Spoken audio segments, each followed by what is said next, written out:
Hello friends, welcome to kethana.vlogs. இந்த hot சம்மரை beat பண்றதுக்கு ஒரு கூலான ரெசிபியோட நான் இன்னைக்கு வந்திருக்கேன். இது ஒரு ஐஸ்கிரீம் ரெசிபி. குழந்தைங்கள்ல இருந்து பெரியவங்க வரலும் எல்லாருமே என்ஜாய் பண்ணி சாப்பிடுற ரெசிபி இது. இப்ப வந்து ஐஸ்கிரீம் ரெசிபி இல்லைங்க, நம்ம பழைய காலத்து ரெசிபி. அதுதான் பால் ஐஸ். இது செய்யறதுக்கு ரொம்ப ரொம்ப கம்மியான பொருள் தான் தேவை, ஆனா டேஸ்ட் அட்டகாசமா இருக்கும். வாங்க இது செய்ய என்னென்ன பொருள் தேவைன்னு பார்க்கலாம். பால், ஏலக்காய் தூள், சர்க்கரை, கார்ன்ஃப்ளோர், மில்க் பவுடர். இதுதாங்க இதுக்கு தேவையான பொருள். வாங்க ப்ரொசீஜர் ஸ்டார்ட் பண்ணிடலாம். ஒரு மீடியம் சைஸ் பவுல் எடுத்துக்கோங்க.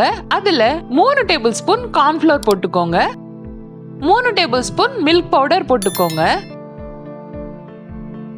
போட்டுட்டு 2 நல்லா கலந்து விட்டுக்கோங்க. இது நல்லா மிக்ஸ் ஆயிடணும். இந்த மாதிரி கலந்து விட்டுக்கோங்க. இப்ப இதுல சில்லுன்னு இருக்கிற பால் கொஞ்சம் கொஞ்சமா ஊத்தி கலந்து விட்டுக்கோங்க. பால் சூடா இருக்க கூடாது, நார்மல் டெம்பரேச்சர்ல இருக்கணும். அந்த மாதிரி பால் யூஸ் பண்ணிக்கோங்க.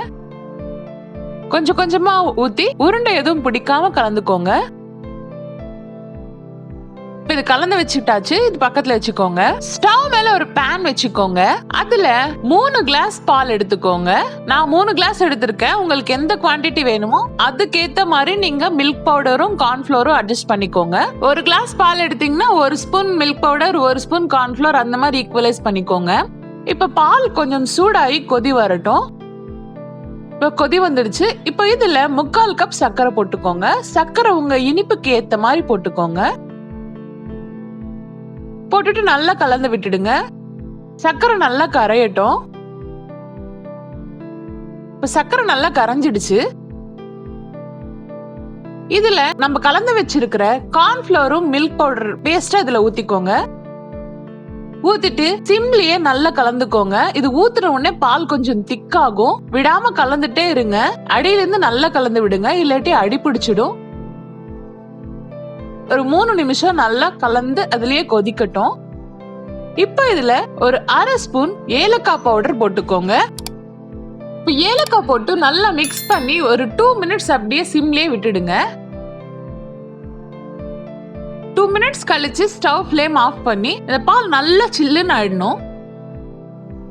சில்லுன்னு ஆயிடுச்சு பாருங்க. இது நல்லா கலந்து விட்டுக்கோங்க. உங்ககிட்ட இந்த மாதிரி ஐஸ்கிரீம் ஹோல்ஸ் இருந்தா ஓகே. ஐஸ்கிரீம் ஹோல்ஸ் இல்லைன்னா நோ ப்ராப்ளம். இந்த மாதிரி டிஸ்போசல் கப்ஸ் யூஸ் பண்ணிக்கலாம். ரெண்டுத்துல எதுல வேணாலும் நீங்க பண்ணிக்கலாம். நான் ரெண்டுத்துலயுமே செஞ்சு காட்டுறேன் உங்களுக்கு. இப்போ இந்த மிக்சரை கொஞ்சம் கொஞ்சமா இந்த மோல்ஸ்ல ஃபில் பண்ணிக்கலாம். நான் செஞ்சிருக்கிற குவான்டிட்டில 12 ஐஸ்கிரீம் வந்ததுங்க. உங்களுக்கு எத்தனை ஐஸ்கிரீம் வேணும்ன்றத நீங்க குவான்டிட்டி மெஷர் பண்ணி போட்டுக்கோங்க.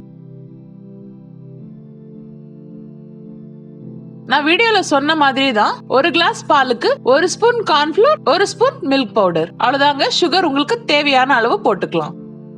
இப்போ இந்த மோல்ஸை க்ளோஸ் பண்ணிக்கலாம்.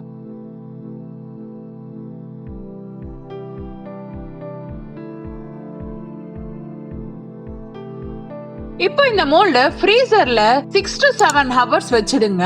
ஓவர் நைட் வச்சா இன்னும் சூப்பரா செட் ஆயிடும் நம்ம ஐஸ்கிரீம். இப்போ இதே மாதிரி பேப்பர் கப்ஸ்ல கூட இந்த ஐஸ்கிரீம் மிக்ஸை ஃபில் பண்ணிக்கலாம். லிக்விட் எடுத்து கொஞ்சம் கொஞ்சமா பேப்பர் கப்ஸ்ல கூட ஊத்திக்கோங்க.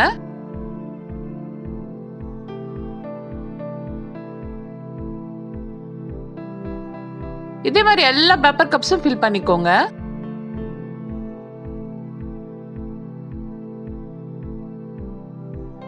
இப்போ இந்த பேப்பர் கப்ஸை க்ளோஸ் பண்றதுக்கு இந்த மாதிரி அலுமினியம் ஃபாயில ஸ்கொயரா கட் பண்ணி நல்லா சீல் பண்ணி விட்டுடுங்க. நல்லா க்ளோஸ் பண்ணிக்கோங்க. இது மாதிரி ஐஸ்கிரீம் ஸ்டிக்ஸ் உங்களுக்கு மார்க்கெட்ல கிடைக்கும். இது நல்லா கழுவி வச்சுக்கோங்க. ஐஸ்கிரீம் ஸ்டிக்ஸ் இல்லைன்னா நீங்க நார்மல் குச்சி கூட யூஸ் பண்ணிக்கலாம். இப்ப நைஃப் நடுவுல ஒரு சின்னதா ஒரு கட் பண்ணிக்கோங்க. இப்ப இந்த ஐஸ்கிரீம் குச்சியை நடுவுல உள்ள சொறி விட்டுடுங்க. இது எதுக்கு பண்றோம்னா, இந்த அலுமினியம் ஃபாயில் க்ளோஸ் பண்றதால ஐஸ்கிரீம் குச்சி அங்க நகராது, நடுவுலயே அப்படியே இருக்கும். எல்லா பேப்பர் கப்ஸ்க்கும் இதே மாதிரி பண்ணிக்கோங்க.